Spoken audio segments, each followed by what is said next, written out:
히브리서 4장씩 다 같이 한 목소리로 공부하겠습니다. 그러므로 우리는 분별하심을 받고 때를 따라 하나님의 은혜를 얻기 위하여 은혜의 보좌 앞에 담대히 나아가는 것입니다. 아멘. 우리나라 국적을 가진 평범한 사람이라고 오늘은 각 대통령의 당선이 되면 이제 어디서 살아야 하는가? 청와대라는 곳에 가서 살아야 합니다. 자기가 살고 싶은 동네에서 함부로 살 수가 없어요. 한 나라의 통치자가 되었기 때문에 대통령 임기 동안에는 철저하게 계획을 따라서 살아야 합니다. 자기가 놀러 오고 싶다고 해서 어디 가고 싶다고 함부로 가고 그렇게 살 수 없습니다. 박근혜 대통령이 세월호 침몰 사건 때 잃어버린 7시간이 비었다. 계획이 없는 이 시간 어디 갔느냐 하면서 야당에서 어디 갔느냐 이렇게 따지고 하고 그렇게 합니다. 그러니까 단 7시간 단 1시간 대통령은 자기 마음대로 내 놀고 가고 싶어 연락하지 마 이렇게 해서 어디 갈 수 없다는 것입니다. 철저하게 그 임기 동안에는 계획을 따라서 움직여야 할 사람이 바로 대통령입니다. 왜 그렇게 되었는가 하면 공적인 사람이 되었기 때문에 그렇습니다. 한 나라의 대통령이 되었기 때문에 그렇죠. 우리가 하나님을 알지 못할 때는 우리 마음대로 살아도 됩니다. 이 세상이라는 곳에서 아무런 통제를 받지 않고 살아갈 수 있습니다. 육신의 욕심대로 살아왔던 우리들입니다. 그런데 어느 날 하나님의 은혜의 빛이 나에게 쫙 비춰졌어요. 하나님께서 나에게 찾아오신 것입니다. 그래서 그 하나님의 은혜로 말미암아 우리가 하나님의 자녀가 되었습니다. 사적인 그런 존재가 이제 하나님의 은혜로 말미암아 공적인 사람이 되었다는 것이죠. 그래서 성경에 보면은 왕같은 제사장 그의 소유된 백성 거룩한 나라가 되었다고 말씀하고 있는 것입니다. 엄격하게 말하면 평범했던 우리들이 비범한 왕으로 부르심을 받았다는 것입니다. 더 구체적으로 말씀을 드리면 한 나라를 통치할 수 있는 대통령으로 우리 각자를 불러주셨다는 것입니다. 그리스도인이 되었다는 것은 이처럼 엄청난 변화가 일어난 것입니다. 하나님의 자녀가 되었다는 것은 시시한 어떤 변화가 아니에요. 충격적인 변화, 엄청난 변화. 하나님 나라의 공적인 사람이 되었다는 것입니다. 이제 우리 마음대로 우리 생각대로 세상 사람들처럼 생각하면서 살아가서는 안 된다는 것이죠. 하나님의 자녀가 되었으면 이제 삶의 가치, 목적이 모든 것이 달라진 것입니다. 그래서 우리 그리스도인들이 이제 살아야 할 영적인 장소는 어딘가 하면은 비록 이 세상에 살고 있지만은 하나님의 보호자 앞에서 살아요. 하나님의 보호자 중심으로 살아야 된다는 것입니다. 하나님의 보호자를 떠나서는 우리는 살아갈 수 없습니다. 항상 우리는 하나님의 보호자 중심, 하나님 앞에서 살아야 되는 것입니다. 그런데 안타깝게도 여전히 우리의 신앙생활을 보게 되면 보호자 중심의 신앙생활을 하지 않습니다. 아직도 여전히 하나님의 법을 따라서 사는 것이 아니라 자기 법을 정해서 율법적인 신앙, 구약적 신앙생활에서 벗어나지 못하고 있다는 것이죠. 보호자가 무엇입니까? 보호자는 왕의 자리라는 것입니다. 왕이 앉아있는 자리가 보호자입니다. 보호자. 보호자 앞이라는 것은 왕 앞이라는 거죠. 왕이 보고 있는 그 앞, 그곳이 바로 보호자 앞이라고 할 수 있습니다. 하나님의 보호자라는 것은 하나님이 앉아 계시고 하나님의 백성들은 그 앞에서 사는 삶, 이것이 바로 보호자 중심의 삶이라고 할 수 있습니다. 종교개혁가들이 늘 부르짖었던 구호가 무엇입니까? 코람데오, 코람데오. 데오라는 것은 데우스, 하나님을 말하는 것이고 코람이라는 것은 보호자, 하나님의 얼굴 앞이라는 그런 뜻이에요. 하나님의 얼굴 앞에서 살자. 이것이 종교개혁가들의 늘 부르짖었던 구호였습니다. 옛날에는 왕 앞에 아무나 갈 수 없습니다. 신복들만 갈 수 있어요. 늘 왕과 함께 있었던 사람들, 신복 중에 신복만이 함께 있을 수 있었습니다. 가족과 같은 사람들이 늘 왕 옆에 있을 수 있는 것이죠. 혹시 다른 사람이 왕 앞에 갈 때에는 왕의 얼굴을 쳐다볼 수가 없습니다. 그래서 고개를 바닥에 깔고 함부로 왕의 얼굴을 쳐다볼 수 없는 것이죠. 구약에서 하나님 앞에 나갈 수 있었던 사람은 제사장이었습니다. 제사장들이라고 해서 다 하나님 앞에 나갈 수 없습니다. 단 한 사람, 누구만이 지성소에 들어갈 수 있었습니까? 대제사장 한 사람만이 들어갈 수 있었습니다. 하나님의 보호자, 하나님의 얼굴, 하나님이 계시는 그 자리 앞에 나갈 수 있는 자는 대제사장 한 명이에요. 하나님의 보호자 앞이 어딘가 하면 지성소였습니다. 그 지성소에는 대제사장 한 사람만 나가서 그것도 뒷걸음질을 치면서 감히 하나님의 얼굴을 볼 수 없어요. 뒷걸음으로 들어가서 어린 양의 그 피를 담은 가죽 부대를 들고 어디에 그 언약궤 위에 붙는 거죠. 그러면은 하나님께서 그 피를 보고 쉐키나 영광 가운데 나타나 주셔서 대제사장에게 말씀을 주시는 것이죠.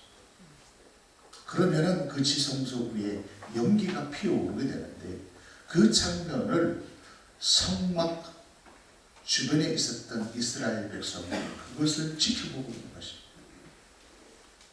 지켜보고 있다가 그 지성소에서 그 성막 위에서 연기가 피어오르게 되면은 이스라엘 백성들은 우리 대제사장이 하나님을 만났구나 하면서 영광 가운데 박수를 치고 찬송을 불렀던 것입니다.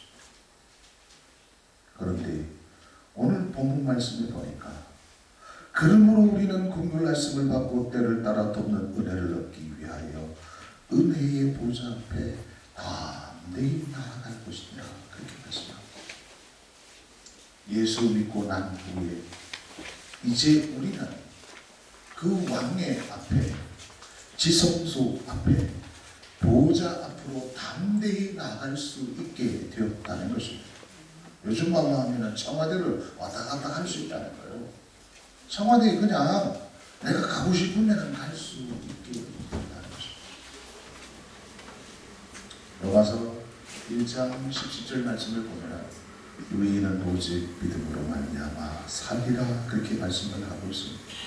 믿음으로 산다는 것은 믿습니다 이렇게 사는 것을 가지고 믿음으로 산다는 게 아니에요. 믿음으로 산다는 것은 이제 우리가 믿음으로 하나님 앞에 이제 담대함으로 나아갈 수 있게 된 그 놀라운 축복으로 말미암아 사는 것을 가지고 믿음으로 말미암아 산다는 의미예요. 그렇다면 이 보호자 중심의 신앙생활을 하기 위해서 어떻게 해야 되는가? 세 가지 중요한 사실을 믿어야 돼요. 몇 가지 사실을 믿어야 된다고요? 몇 가지요? 세 가지. 몇 가지라고요? 세 가지. 설교를 틀어막고 잊어버리는 것이 은혜일지도 모르지만 오늘 이 말씀을 여러분 절대로 잊어버리시면 안 돼요. 서로 축복하시길 바랍니다. 잊어버리지 마시길 바랍니다. 잊어버리지 마십니다. 이렇게 말씀을 했는데도 불구하고 잊어버립니다. 첫 번째는 이 보좌 앞으로 가기 위해서는 첫 번째는 죄 문제를 여러분 해결을 하셔야 돼요. 그래서 내 속에 있는 죄에 대한 확신, 즉 내가 죄가 사함받았다는 확신이 반드시 있어야 돼요.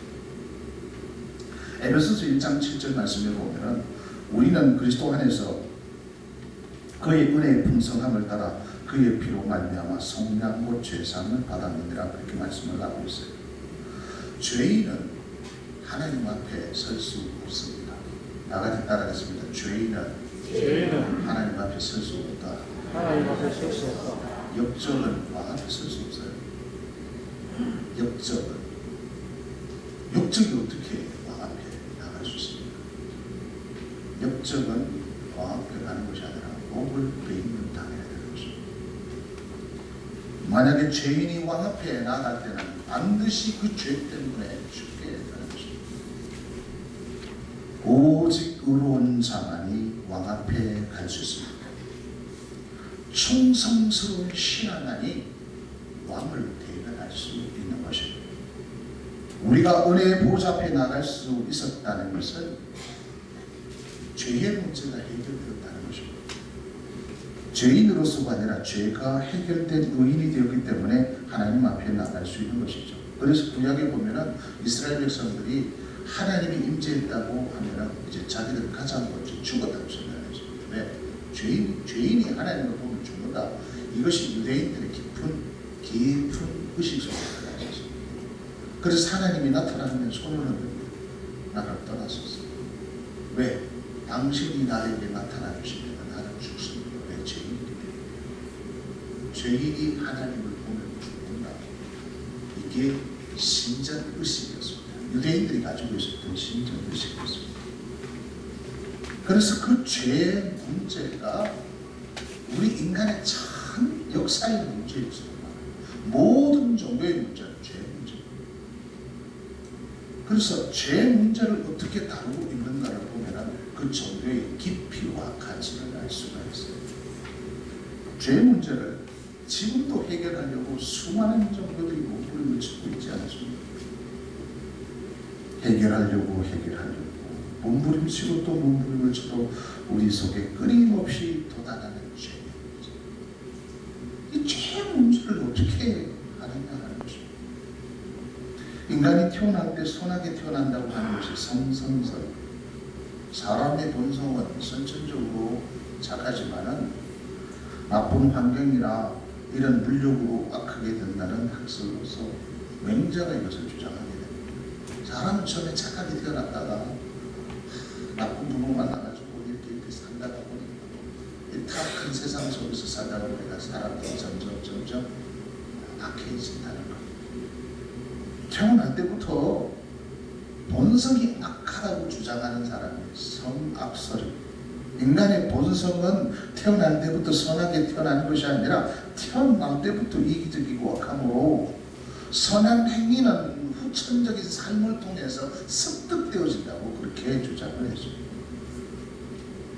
이 주장을 한 사람은 순자입니다. 순자. 김순자가 아니라 순자. 공자, 순자, 맹자였죠. 순자. 모두가 맹자나 순자나 모두가 공자의 제자들이죠.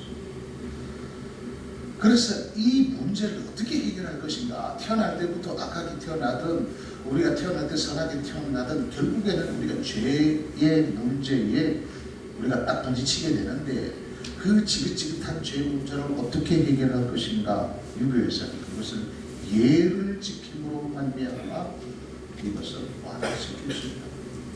해결할 수 있다 이것이 아니라 완화시킬 수 있다라고 해서 그래서 부부의 도리가 있지 않습니까? 인간관계에서 지켜야 도리가 있어요. 부모와 자식 간의 도리, 왕과 신하와의 어떤 도리, 친구와 친구의 도리. 그 예를 가르치는 거예요. 그래서 친구지간에는 어떻게 해야 될 것인가, 상사에게는 어떻게 해야 될 것인가, 후배에게는 어떻게 해야 될 것인가.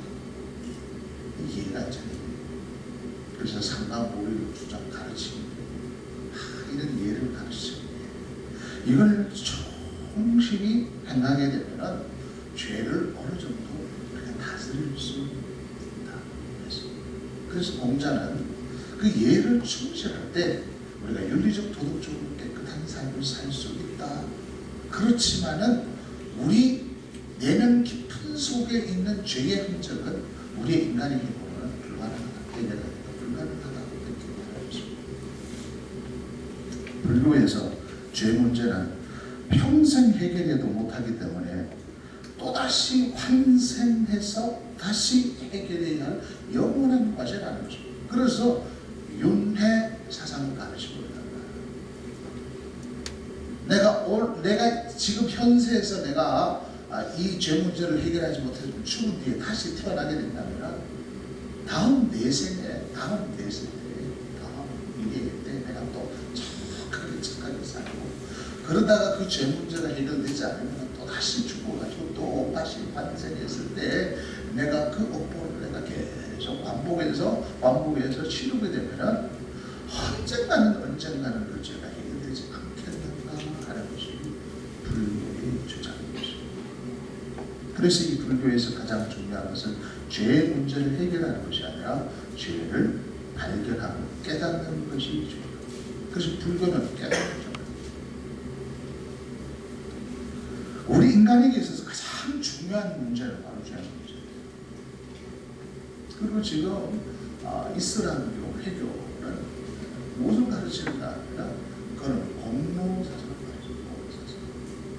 그래서 죄의 문제는 내가 공로를 쌓아야 되는 공로를 쌓아야 된다는 거죠. 그래서 급진적인 지금 테러를 일으키는 그런 급진적인 회교 도구는 뭐를 가르치는가 하면 알라 신을 위해서 네 자신을 희생해라는 거죠. 그렇게 그 자폭을 한다는 거지. 그렇게 하면은 저 하나님 나라에 가면은 순결한 처녀 보통 23명을 줍니다. 그러니까 예쁜 처녀가 24명이 너를 위해서 기다리고 있을 것입니다. 그래서 10대 때부터 이것을 수행해두고 것입니다. 그러니까 젊은이들이 진짜 그 교리를 믿는 거예요. 그래서 자폭하는 순간에 내 모든 죄가 다 해결되고 이제 내가 부활해서 하나님 나라에 가면 알라시는 나라를 위해서 23명의 처녀 신부를 다 해준다. 이걸 믿는 거예요. 그래서 오늘날에도 많은 사람들이 이 죄 문제에 대해서 해결하려고 노력하고 있습니다. 그래서 우리 인간의 근본적인 문제는 이 죄 문제. 이 죄만 해결한다면 우리는요, 이 질병의 문제도 해결하고, 이 죽음의 문제도 해결될 것입니다. 우리 인간의 모든 복잡한 이 문제는 다 해결되는 것입니다. 모든 인간의 고통과 슬픔, 번뇌, 이 불행, 이 모든 것이 어디로부터 왔는가 하면 죄로부터 온 것이기 때문에 그렇습니다. 죄의 싹스로 말미암아 찾아온 것이기 때문에 그렇습니다. 그래서 이 죄의 문제를 좀 해결할 수 있다면 내 마음속에 나 자신도 어떻게 할 수 없는 이 교만한 마음, 분노의 마음, 이 미움의 마음, 시기의 마음, 이 정욕의 이 마음을 이것만 내가 다스릴 수만 있다면 이 문제만 해결할 수 있다면 인간의 모든 문제는 다 해결되는 거예요. 우리가 어떤 문제의 근본을 알고 그 근본 문제를 해결하면 모든 문제가 다 풀려지는 것입니다. 그런데 그 근본 문제 뿌리를 해결하지 않고 나무 가지만 계속 싹둑싹둑 자란다고 해서 해결되는 게 아닌 것입니다. 이제 봄이 되면 우리 교회 정권에는 또 세상이 돌아가는 것입니다. 한번 여름에 여러분 한번 와보십시오. 일주일만 딱 여러분들이 와봐도요, 이 잡초들이 무성하지 않습니까? 또 배도 또 한 며칠이 지나면 또 잡초가 무성 돋아가지 않습니까? 그것을 해결하기 위해서는 뿌리까지 완전히 뽑아버려야 하는 것이죠. 그래야만이 다시 돋아나지 않는 것입니다. 우리 인간은 아담 하와의 불순종으로 말미암아 모든 인간은 전적으로 부패해서 죄악으로 물들어 있는 것입니다. 이거는 어떻게 할 수 없는 거예요. 그래서 우리 인간은 태어날 때부터 죄성을 안고 태어나는 것입니다. 아이를 키워보십시오. 거짓말을 안 가르쳐줘도 얼마나 거짓말을 잘하는지. 죄는요, 안 가르쳐줘도 인간은 죄를 짓게 되어 있습니다. 죄인으로 태어난 우리 인간은 죄의 문제를 해결하지 않고는 하나님의 보호자 앞에 나갈 수 없는 것입니다. 이게 인간의 문제, 근본적인 문제였습니다. 그런데 이 인간의 죄 문제를 해결하신 분이 바로 예수 그리스도. 그분이 오심으로 말미암아 이 죄 문제를 해결하셨다는 것입니다. 히브리서 10장 11절 말씀에 보면 오직 그리스도는 죄를 위하여 한 영원한 제사를 드리시고 하나님 우편에 앉으사 그렇게 말씀을 하고 있습니다. 히브리서 10장 18절에 보니까 이것들을 사하여 졌은즉 다시 죄를 위하여 제사 드릴 것이 없느니라 그렇게 말씀합니다. 우리 인간의 그 지긋지긋한 죄악, 인간의 역사가 시작됨으로 그 죄 문제 때문에 온갖 문제가 다 일어났음에도 불구하고 그 죄 문제를 해결하려고 몸부림쳤음에도 불구하고 그 죄 문제를 해결할 수 없었습니다. 그러나 예수 그리스도가 이 땅 가운데 오심으로 말미암아 그 인간의 지긋지긋한 모든 죄악을 다 십자가에서 완전히 해결하셨다는 사실입니다. 그 예수 그리스도를 믿음으로 말미암아 나의 죄가 깨끗이 사해지게 된 것이죠. 그래서 우리가 하나님 앞에 설 수 있는 것은 죄인으로서 서는 게 아니에요. 내가 예수 그리스도를 믿음으로 말미암아 그 죄가 사하여진 의인으로서 서는 것입니다. 날마다 보좌 앞에 살기 위해서는 나의 죄 문제가 십자가 위에서 완전히 해결되었다는 이 믿음을 가지고 있어야 하는 것입니다. 로마서 8장 1절 2절 말씀해 보니까 그러므로 이제 그리스도 예수 안에 있는 자에게는 결코 정죄함이 없나니 이는 그리스도 예수 안에 있는 생명의 법이 죄와 사망의 법에서 너를 해방하였음이니라. 아멘. 이제 우리는 예수 믿고 난 후에 우리는 죄인으로서 정죄를 받는 게 아니에요. 왜냐하면 그 예수 안에 있는 생명의 법이 죄와 사망의 법에서 우리를 해방하셨기 때문에 그렇습니다. 그래서 우리는 전혀 다른 법 속에 들어옵니다. 예수 믿음으로 말미암아 새 언약의 법 속에 우리가 들어오게 된 것입니다. 그러나 예수를 믿지 않는 사람은 지금도 여전히 죄와 사망의 법 아래 있는 거예요. 그들은 여전히 죄인 것입니다. 아무리 선하게 살고 아무리 예를 지켜도 부모에게 효도하고 친구끼리 의리를 지키고 부부끼리 아무리 부부애가 좋다 할지라도 심심하면 사후의 제사를 관원하고 구제하고 아무리 착한 일을 많이 한다 할지라도 여전히 그 속에는 예수의 법이 없기 때문에 예수 법이 없기 때문에 그들은 여전히 죄와 사망의 법 속에 있기 때문에 그들은 죄인인 것입니다. 그러나 우리는 예수 그리스도를 믿음으로 말미암아 이 죄와 사망의 법이 우리에게 떠나가 버린 것입니다. 예수의 그 피의 능력으로 말미암아 우리는 죄 사함을 받고 의인이 된 것입니다. 이걸 첫 번째 믿어야 돼요. 이 확신이 있어야만이 우리가 하나님 보좌 앞에서 살아갈 수가 있고 보좌 중심의 신앙생활을 할 수가 있습니다. 그래서 우리가 조금 죄를 지더라도 사탄이 우리를 정죄해도 우리는 그 정죄 때문에 위축당하지 않습니다. 상처를 받아도 우리는 그 상처 때문에 좌절하지 않는다는 것입니다. 두 번째는 예수님 피의 능력을 우리가 믿어야 합니다. 우리가 하나님 보좌 앞으로 나아갈 수 있었던 것은 예수님의 피 때문입니다. 히브리서 10장 19절 말씀에 보니까 그러므로 형제들아 우리가 예수의 피를 힘입어 성소에 들어가 담력을 얻었나니 그렇게 말씀합니다. 죄의 문제를 해결한 결정적인 열쇠가 뭐냐 하면 다 같이 따라하겠습니다. 예수님의 피와 살이다. 피와 살. 십자가 위에서 우리를 대신해서 제물이 되어서 살을 찢으시고 피를 흘려주시기 때문에 그렇습니다. 그래서 우리는 피를 생각해야 돼. 그래 십자가를 바라볼 때 그 나무 십자가만 생각하면 안 돼요. 그 십자가 위에 누가 달렸는가? 십자가 위에 누가 달렸는가? 강도도 다른 것입니다. 극악무도한 죄인들이 다 십자가에 달려 죽은 거예요. 그래서 우리가 십자가를 바라볼 때 그 십자가에 달려 죽은 자가 누군가를 생각해야 된다는 거예요. 예수로 생각해야 되는 것입니다. 그 십자가가 금 십자가냐, 동식합 십자가냐, 나무 십자가냐, 그 십자가가 보기가 좋네. 그게 중요한 것이 아니라 그 십자가에 누가 달려 돌아가셨는가? 예수 그리스도가 저 십자가에 달려 돌아가셨습니다. 저 예수 그리스도가, 나사렛 예수 그리스도가 십자가에 달려 돌아가셨고요. 십자가에 달려 돌아가셨을 때 그분은 살이 찢겨지시고 피를 흘리셔서 완전히 죽으셨고요. 내 그분이 십자가에서 살을 찢기시며 피를 흘리시면서 죽으셨고요. 그분은 바로 나의 죄악 때문에 나 대신 제물이 되셨구나. 나 대신에 대성물에 죽으셨구나. 이것은 늘 기억해야 된다는 것입니다. 그래서 우리 기독교는 십자가 중심.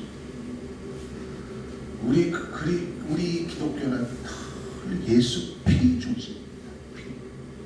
그래서 우리가 모일 때 이 십자가 정신이 사라지면 그거는 세상에 어떤 치유단체가 떠오는 것입니다. 우리가 모여서 아무리 화려한 예배를 드린다 할지라도 그곳에 예수의 피 십자가의 능력을 상실하게 되면 그 모임은 하나님이 기뻐하실 수 없는 모임인 것입니다. 성령님은 예수 피 냄새 나는 곳에 임하는 것입니다. 성령이 임하는 곳에는 십자가가 있는 곳입니다. 십자가, 그 십자가가 누구의 십자가냐? 바로 예수 십자가라는 사실입니다. 아무리 화려한 건물을 짓고 그 위에 금 십자가를 세워 놓았다 할지라도 그 십자가 위에 달리신 그 예수 그리스도의 피의 능력이 아니라면 그것은 하나님과 아무런 관계가 없다는 것입니다. 구약에 보면은 하나님 앞에 나갈 때 이스라엘 백성들이 늘 무엇을 준비했는가 하면 희생제물을 준비했습니다. 제물이 왜 필요했는가? 인간의 죄 때문이었습니다. 그래서 구약의 성도들은 늘 하나님 앞에 나갈 때는 두려움이 있었습니다. 왜? 죄 때문에 그렇습니다. 왜? 하나님은 죄를 싫어하시기 때문에 죄인들 이 몸이 하나님의 영광빛에 나가면 그 영광빛에 다 죽어버리기 때문에 늘 두려웠던 거예요. 그래서 제물을 준비하고 나가면서 두려웠던 거예요. 혹시 하나님께서 이 제물을 받으시지 않으면 어떻게 될 것인가? 죽은 거예요. 그래서 대제사장이 할지성소에 들어갈 때마다 두려웠습니다. 그래서 무엇을 하고 가느냐면 방문을 닫고 들어갔어요. 밖에 있는 제사장들이 혹시 하나님께서 저 제물, 저 피를 안 받으시면 혹시 하나님께서 죽음을 하실 것 같죠. 달랑달랑 메사라에서 달랑달랑 이 소리를 내면서 들어갔던 거예요. 그러면 밖에서 초조한 가운데 기다리고 있는 거예요. 대제사장이 혹시 죽지는 않았습니까? 달랑달랑 소리를 다 살아요. 여러분 그 장면을 한번 생각해 보십시오. 그것은 구약의 성도들은 이 제물을 가지고 들어갈 때도 더 두려웠던 거예요. 혹시 하나님께서 이 제물을 받으시지 않으면 어떻게 생각하실까요? 죽는 거예요. 그래서 이스라엘 백성들, 구약의 이스라엘 백성들이 구약의 성도들이 아닙니다. 구약의 성도들은 더 살아날 수 있었던 것은 그 죄 문제를 해결할 수 있었던 유일한 방법은 진정의 피였습니다. 어린 양의 피였습니다. 그래서 그 피는 누구를 예표하는 것인가? 수천 년 동안 그들이 피를 흘리는 그 피의 실체는 누군가?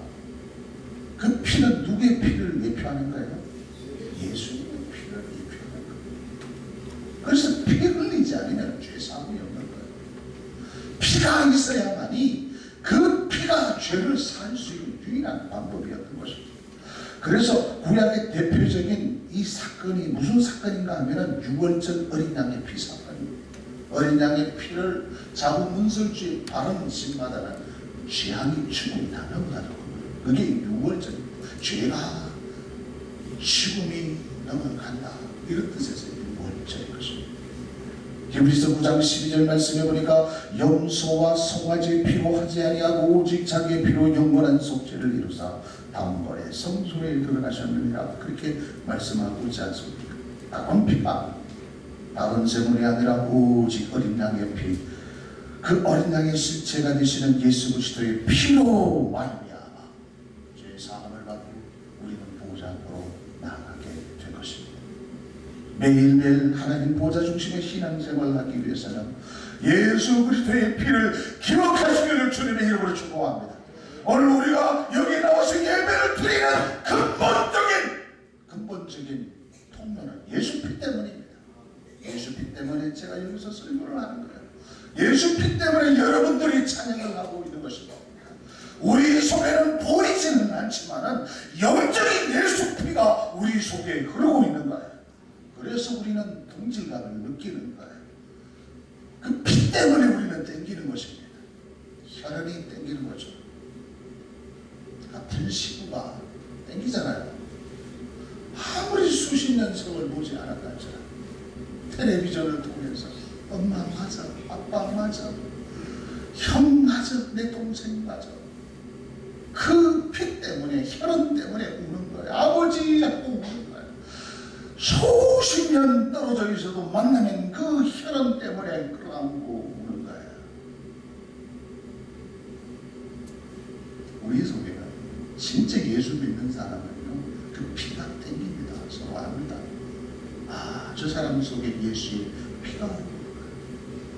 저 사람 속에는 예수의 생명이 있구나. 그 생명의 독특한 특징이기 때문에 예수 믿는 사람들끼리는 그걸 압니다. 그래서 공동체 의식을 느끼게 됩니다. 그런데요, 나쁜 피가 있는 사람이 있어요. 예수 믿는다고 하면서 예수 피가 흐르지 않는 사람이 있어요. 그런 사람은 우리 고개를 갸우뚱갸우뚱하는 겁니다. 저 사람 진짜 예수 믿는 사람이 적절한가? 저 예수 피가 아닌데, 이렇게 느껴질 때가 있다. 저 십자가는 저 가짜 십자가인데, 진짜 그리스도의 십자가가 있고 피의 능력이 있는 곳에는 저런 모습이 나타나는데, 그 가짜 피예요. 예수 피를 가장한 가짜로 봅니다.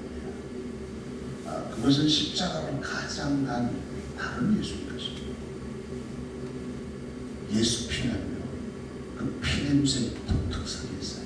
느끼게 되죠. 그래서 같이 있으면은요, 계속 교제를 하는 것입니다. 같이 있으면은요, 괜히 그 피 때문에 땡겨요. 재미가 있고, 뭐 별일 하지 않는데도 재미가 있어요.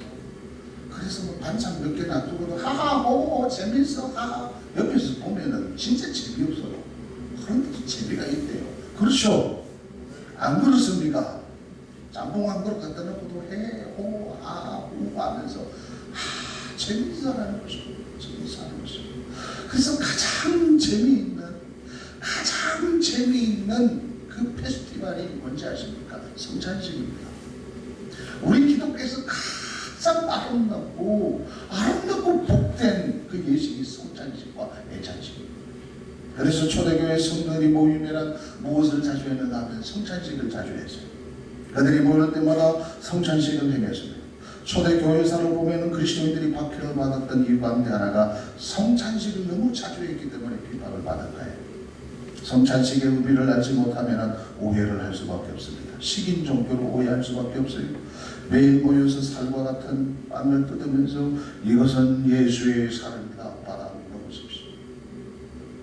그 포도주를 따라가지고, 요즘은 뭐 조그만한데 따라하지만 초대교회는 이런 장이 천천히 넘치고, 그래서 성찬식 할 때요, 알코올에 약한 사람은 막 체기도 하고 어떤 포도주를 마십니다. 이것은 예수의 피입니다, 받아 먹으라 하니까 진짜로 피가 막 질질 흐르고 이래.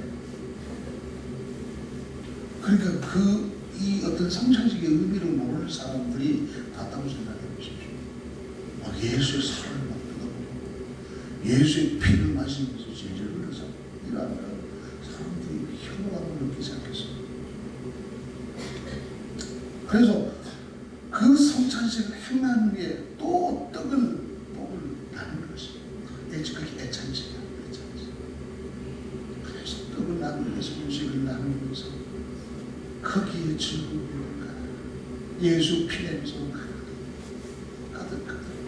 가득 채워지는 것입니다. 구약 광야고에서 이스라엘 백성들이 매일 먹었던 것이 만나였습니다. 예수님께서 이렇게 해석을 해요. 요한복음 6장 31절 35절에 보니까 기록된 바 하늘에서 그들에게 떡을 주어 먹게 하였다 함과 같이 우리 조상들은 광야에서 만나를 먹었나니 예수께서 이르시되 내가 진실로 너희에게 이르노니 모세가 너희에게 하늘로부터 떡을 준 것이 아니라 내 아버지께서 너희에게 하늘로부터 참 떡을 주시나. 하나님의 떡은 하늘에서 내려 세상에 생명을 주는 것이니라. 그들이 이르되 주여 이 떡을 항상 우리에게 주셔서 예수께서 이르시되 나는 생명의 떡이니 내게 오는 자는 결코 줄이지 아니할 떡이요 나를 믿는 자는 영원히 목마르지 아니하리라. 예수의 피만이 우리를 영원히 목마르지 않게 하는 유일한 열쇠라는 것입니다. 그래서 늘 보좌 중심의 여러분 삶을 살기 위해서는 예수 피의 능력을 믿어야 돼요. 예수 피. 우리 인간의 피는 다 영적으로 오염된 피죠. 그래서 그 어떤 인간의 피로는 죄를 살 수 없고 영원한 생명을 줄 수 없는 것입니다. 오직 영적으로 완전한 피, 깨끗한 피는 죄로부터 오염되지 않은 순수한 피. 그래서 예수의 피만이 우리에게 생명을 줄 수 있는 거예요. 성경은 피에 대해서 설명을 합니다. 그런데 과학적으로 전투기 결국 들어있고 피는 어떻게 생성되고 그런 걸 설명하는 것이 아니라 이 피가 어떤 능력을 갖고 있는가를 설명하는 거죠. 그래서 사실로 이 성경책은요 피책이라고 과거에 피요 피책입니다. 그래서 창세기부터 요한계시록까지 피 냄새로 가득 피범벅이 된 책이 성경책이에요. 그래서 피를 발견하셨어요. 그래서 피가 생명이었어요. 그래서 예수의 피 냄새로 가득 차 있는 것이 바로 성경책. 그래서 마지막 요한계시록에 어린 양 보잖아요. 어린 양 보자. 거기서 피 흘림이 있는 어린 양이 아니라 어린 양의 실체가 되시는 예수 그리스도의 보좌. 피의 완성, 세계로서 그러니까 우리가 신앙생활하면서 피가 얼마나 중요해요. 그러니까 늘 피의 능력을 믿으셔야 돼요. 그래서 우리 가정에 피가 흥건하도록 우리 예배 드릴 때마다 그 피의 능력, 그 피의 능력을 의지하셔야 되는 것입니다. 마지막 세 번째, 이 보좌 중심의 신앙생활을 하기 위해서는 항상 언제나 우리는 하나님 보좌 앞에 나갈 수 있다는 이 믿음을 가지고 있어야 합니다. 우리가 청와대에 있는 대통령을 만나기 위해서는 어떻게 해야 됩니까? 민원을 올린다고 해서 나 대통령을 만나기 다 아니에요. 어쩌면 평생 우리는 대통령을 만날 수 없을 거예요. 혹시 여러분들 가운데 박근혜 대통령 만나서 2시간 이야기하시면 손을 들어주세요. 아니 옆으로 딱 지나가는 얼굴이라도 보십시오. 악수했다고. 그거는 대통령 되기 전에 서울시장 왔을 때 대통령이 되면 만납니다. 거의 불가능합니다. 선거 때는 나 악수도 하죠. 저는 대통령, 노무현 대통령을 500m 후방에서 본 적이 있어요. 그것도 호텔을 숨어가지고 창문을 살짝 열어놨어요. 그것도 알고요. 보러 왔더라고요. 창문 닫아라고 보지 말라고. 노무현 대통령이 딱 한 30초. 그래 만나기가 힘들어요. 대통령 만나기가 너무 힘들어요. 대통령 만나주지도 않아요. 그러나 우리의 영원한 완악의 왕이요 만주의 주가 되신 예수 그리스도는요 언제나 만날 수 있습니다. 할렐루야. 이게 복이에요. 구약에는 대제사장이 1년에 한 사람은 지성소에 들어갈 수 있어요. 1년에 딱 한 사람. 그것도 많은 제사장들 가운데 특별히 대제사장 한다는 거예요. 그리고 그 제사장들 가운데서도 그 성소에 들어가서 일을 할 수 있는 사람들로 반차를 쫓아야 돼요. 반차라는 것은 순번이 있습니다. 그리고 제사장들이 레위지파 제사장들이 얼마나 많은지 몰라요. 그 많은 제사장들 가운데 또 뽑습니다. 제비뽑기 해가지고 성전을 섬길 수 있는 사람을 선출을 합니다. 선출을 했다고 해서 제사를 짓네 하는 게 아니에요. 거기서도 반차를 정합니다. 1번 순서, 2번 순서, 3번 순서, 4번 순서. 보통 보면은 70번 순서까지. 그러면은 내가 레위지파로 태어나서 제사장이 되었다 한다 할지라도 내가 반차에 뽑힐 확률도 지극히 작고, 그리고 반차를 뽑혔을지라도 그 성전에 들어가서 한번 제사를 드린 이것도 굉장히 힘든 거예요. 굉장히 힘든 거예요. 그러니까 평생 그 성전에서 내가 재물을 가지고 제사 한 번 지내지 못하고 은퇴하는 제사장들이 수두룩했어요. 그리고 그 지성소에 들어갈 수 있는 사람이 대제사장 딱 한 사람밖에 없어요. 그리고 구약의 대제사장은 오늘날 우리들처럼 70년 정년제가 아닙니다. 늙어 죽을 때까지 하는 거예요. 당뇨 걸려서도요, 다리 질질 끌고도 대제사장이 들어가요. 그러니까 이 지성소에 들어간다는 것은 이것은 진짜 복권 당첨되는 거예요. 더 힘든 그런 마음이에요. 그런데 예수 그리스도가 십자가에 돌아가셨을 때 그 성전과 지성소 앞에 가로막고 있는 내 격으로 된 그 막힘 위에서부터 아래로 지지직하고 찢어버린 것입니다. 할렐루야. 그래서 우리가 이제 담대하게 언제나 누구의 이름을 의지해서 예수님의 이름을 의지해서 우리는 단번에 지성소까지 들어갈 수 있게 된 것입니다. 할렐루야. 지금 우리는 그런 시대에 살아가고 있어요. 그래서 집에서나 일터에서나 교회에서나 어떤 곳에서든지 우리는 그 예수님의 그 피를 의지해서 단번에 대제사장이 되어서 그 지성소에 하나님의 보좌 앞으로 나갈 수 있게 되었다는 것입니다. 이 세상에 수많은 나라들이 세워졌고 사라졌으며 서 있고 무너졌습니다. 그러나 하나님의 나라는 영원전부터 있었고 그 나라는 한 번도 쓰여지도 패하지도 않았습니다. 영원전부터 경고했던 그 보좌가 영원까지 경고한 나라였습니다. 하나님께서 저 사람 아담 하와를 만들었을 때 이 놀라운 축복을 주셨지만 그 불순종 죄악 때문에 이 관계가 다 무너진 것입니다. 하나님의 나라가 무너진 것이 아니라 죄 때문에 무너진 것이죠. 그런데 하나님께서는 예수 그리스도를 통해서 이 찢어진 이 가로막혀 있는 하나님의 보좌 그것을 예수 그리스도를 통해서 회복시켜 주겠습니다. 그래서 우리는 넓고 보좌 앞으로 나가야 되는 거예요. 율법적인 신앙은 이 보좌의 이 놀라운 축복을 전혀 누릴 수 없어요. 지금도 천주교인은요, 죄를 고백하기 위해서는 사제를 찾아가야 돼요. 신부를 찾아가야 돼요. 이것을 가지고 고해 성사라고 하지 않습니까? 하나님 앞에 나가는데 대리자가 필요한 거예요. 또 중보자가 필요한 거예요. 천주교는 지금도 그렇게 가르치고 있어요. 신부가 마치 죄를 사해 준 거죠. 그렇지 않습니다. 우리는 이제 왕 같은 제사장이 되었습니다. 할렐루야. 그의 자녀가 되었습니다. 그래서 우리의 자녀들이 아빠, 엄마, 심실까지 달려오는 거죠. 하경이는요, 아빠하고 몸 하나 물고 들어와요. 심실까지. 우리도 마찬가지. 오라. 내가 너에게 들어가고 싶어. 나도 너에게 들어가고 싶어. 지금도 예수님은 문 밖에 서서 불이 들고 계시는 거예요. 우리를 만나기를 원하신다는 사실. 이 얼마나 놀라운 축복을 받은 사람입니까?